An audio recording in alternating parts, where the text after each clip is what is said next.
Graça e paz em Jesus a todos. Estamos aqui em nossa terceira aula de família cristã, dentro desse contexto, desse assunto. E vamos estar abordando, a partir de agora, a educação dos filhos. Não há maneira melhor para nós do que ler a palavra de Deus.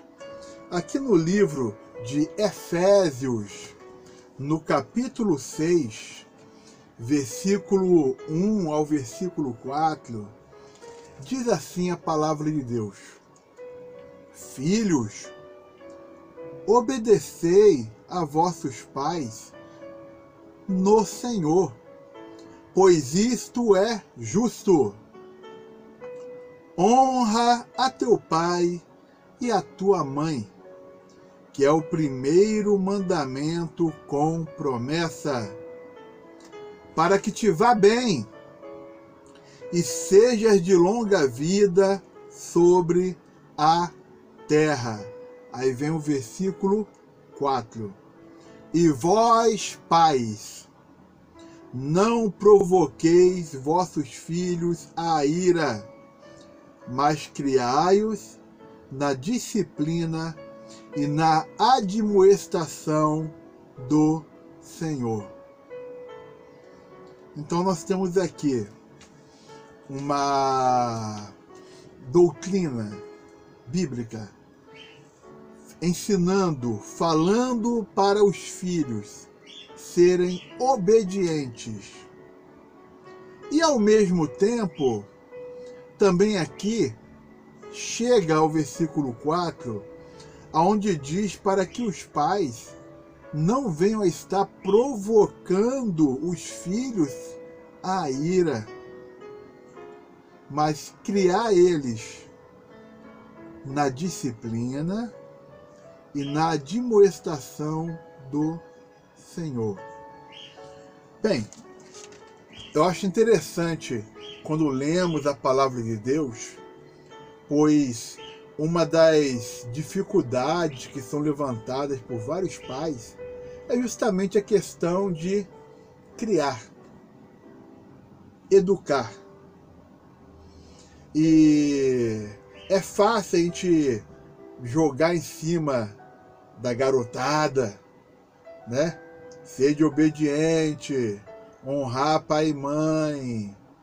Mas a nossa parte é a parte de suma importância, que é não levar o filho à ira.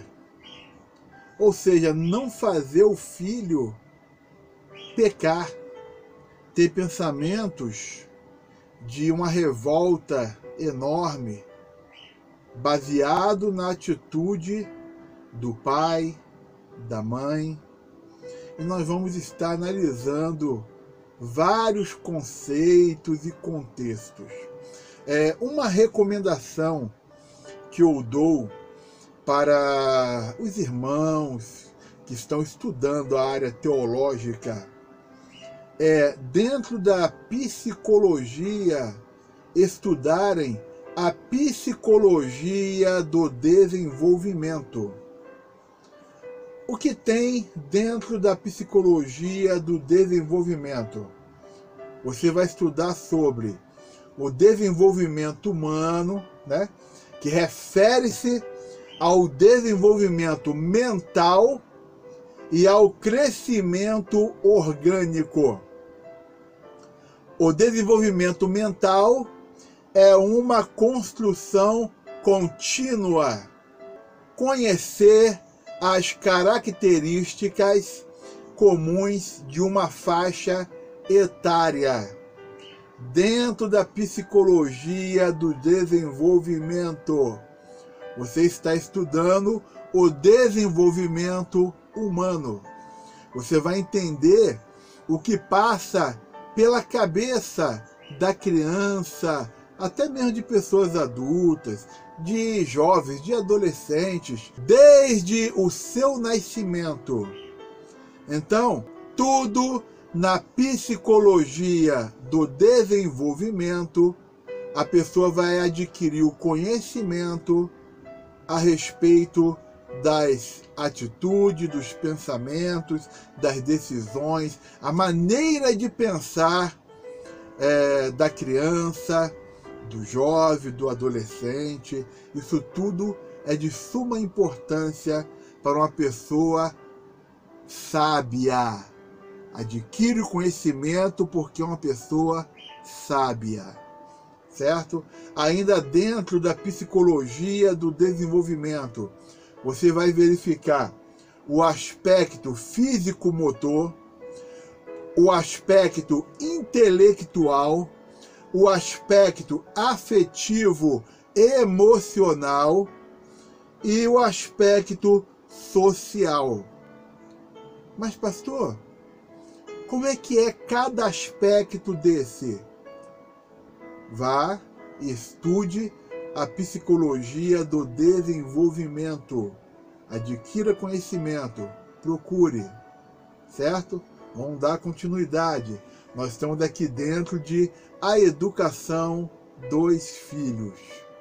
Bem, dando continuidade ao que nós estamos aqui já principiando, iniciando, começamos com a leitura da Palavra de Deus, um dos grandes desafios que os pais enfrentam é a educação dos filhos. Como diria o apóstolo Paulo, e para estas coisas, quem é idôneo? Porque o negócio é complicado. Segundo Coríntios, capítulo 2, versículo 16, todos nós, em maior ou menor medida, temos experimentado alguma vez a impotência na hora de educar, instruir ou corrigir nossos filhos, netos e assim por diante. Vemos neles, já desde muito pequenos, a manifestação da natureza pecaminosa, o egoísmo, inclusive a maldade que surge, a qual damos ao princípio um toque de graça. Ah, que bonitinho, que bonitinha. Mas que com o tempo se manifesta como um poder difícil de controlar. Então, nós estamos aqui principiando, iniciando essa análise da educação dos filhos. E um outro ponto em continuidade é o seguinte: fatores que influenciam a educação dos filhos. Bem, temos aqui uma nota. A ordem é aleatória. Ainda que creamos que o número 1, a primeira nota, a figura do pai, deva situar-se entre os primeiros.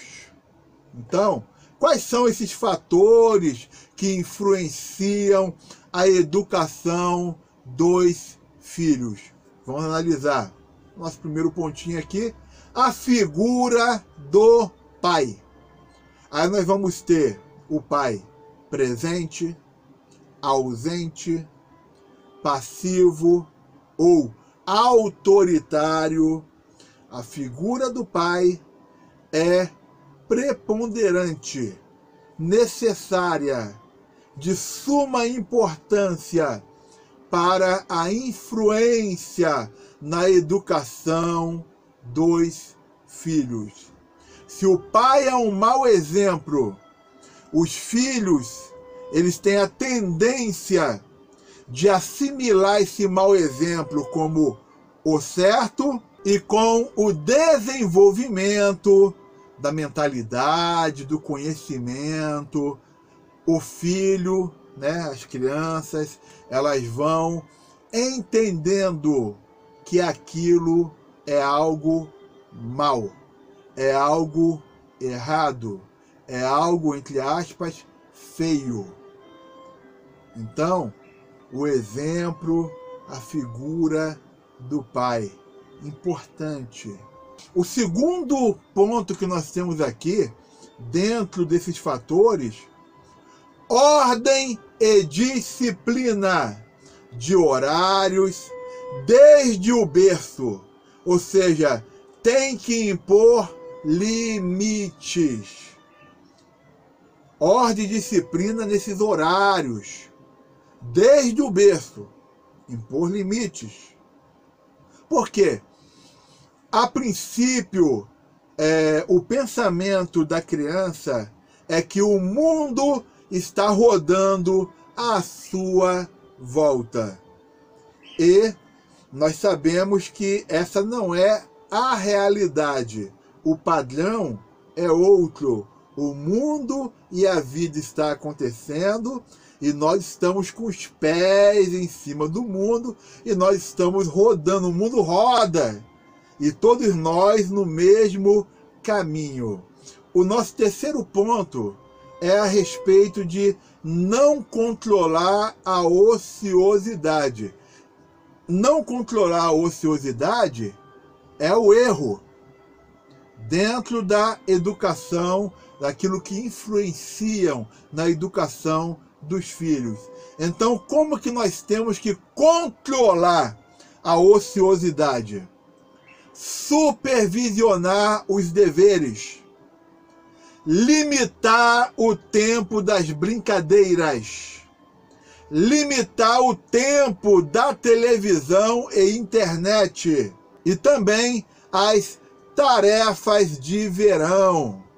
As tarefas de verão. Então, temos que controlar a ociosidade da criança. Mas, pastor, é criança, sim. Mas, desde novo, existe um ditado popular que pode ser aplicado também desde novo à criança. É aquele seguinte ditado, que cabeça vazia é oficina do diabo. Ou seja, pastor, você está falando que tem diabo na criança? Não, eu estou falando que se a cabeça estiver vazia, a tendência para fazer besteira, para pensar besteira e para ser influenciado pela besteira, pelo erro, é algo muito grande. Vamos lá. Ao surgir um desafio, resolvê-lo sem demora. Existe um desafio, uma problemática, uma situação, resolva. Não deixe para o amanhã. Resolva, tente esfriar a cabeça, claro, e resolva a situação. Também não faça nada com vulcão em erupção dos nervos. Haja em nós todo tipo de contexto dentro da área da sabedoria. Um outro ponto, está ao seu lado, ao lado das crianças, dos filhos, nos maus momentos, escutá-lo e ajudá-lo, aparecer na escola, supervisionar os amigos e etc. A criança, o filho, vamos falar assim? Está debaixo do seu teto? É responsabilidade sua. Então, não existe celular que a mãe ou o pai não acesse. É acesso, acabou. Ou arranca o celular da criança, acabou. Do filho, arranca o celular. Quarto trancado, não existe. Isso não existe. Não pode mexer na mochila, vai mexer na mochila. Não, o negócio do colégio é comigo, não é contigo. É o pai e a mãe têm que pegar o material escolar e analisar. verificar, ver e acompanhar o desenvolvimento do filho. Quando eu falo filho aqui é genérico, o filho, a filha. E quando às vezes eu cito criança, é que eu estou pegando desde o princípio, mas não somente criança. Criança, adolescente, jovens, certo? Estamos aqui analisando. Outro ponto que nós temos aqui, controle sem coação. Dar corda e puxar a corda. Conhecer os seus amigos. Nós temos que ter o conhecimento. Saber quem são os amigos, colegas, quem é essa turma aí com que o meu filho, a minha filha está andando. Como pai, como mãe, estão debaixo do seu teto. Você tem todo o direito de saber. Você tem todo o direito de entrar nesse âmbito, nesse ambiente. O sétimo ponto aqui, firmeza e ternura. Disciplinar com amor. Você não disciplina a criança, o seu filho, sua filha, porque você tem raiva, porque você quer acertar no pé da orelha, não. Você disciplina porque você ama. Então, estamos vendo o que aqui? Firmeza e ternura. Disciplinar com amor. Outro ponto. Cumprir a palavra dada. Se você falou, cumpra. Se você asseverou, então que seja cumprido a sua asseveração. Faça cumprir a tua palavra. Faça com que a tua palavra tenha valor. Não deixe o filho, a filha, dominar você. Quem manda é você. Cuidado. Se você não impor a tua autoridade paternal, existe uma forte tendência de os filhos, posteriormente, começarem a querer dar um tapa na sua cara. E eu estou sendo bem franco aqui. Então nós queremos evitar esse tipo de acontecimento. Um outro ponto que nós temos aqui, amá-lo, amar os filhos, cuidados com o linguajar, exteriorizar o carinho. Cuidados com o linguajar, a maneira violenta com que nós possamos estar falando com os nossos filhos, não pode ser dessa maneira. Nós temos que demonstrar o amor através do trato. Isso vai servir de exemplo. A criança vai verificar, ou o filho, a filha vai verificar a questão do trato. E corta as influências externas, tá? As influências de amiguinhas, amiguinhos. Corta esse negócio. Se está debaixo do seu teto, é responsabilidade sua. Como pai, como mãe. Responsabilidade.